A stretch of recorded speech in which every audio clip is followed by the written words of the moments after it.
Við strákarnir gleymdum að beygja í síðustu beygju og enduðum hérna á hjara veraldar við Látrabjarg. Þeir kölluðu mig Klef en dropinn hólar stein. Nú sit ég einn á gangstétt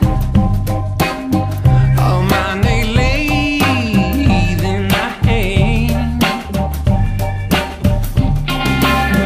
Tóbak og tjúb stytta þá leið, sú á bæði djúp og breið,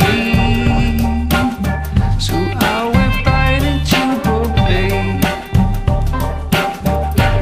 Ég, Halli, í mat og menningu ætla að ferðast landið, kynnast skemmtilegu fólki, borða mikið af góðum mat og ég ætla að byrja á Vestfjörðum.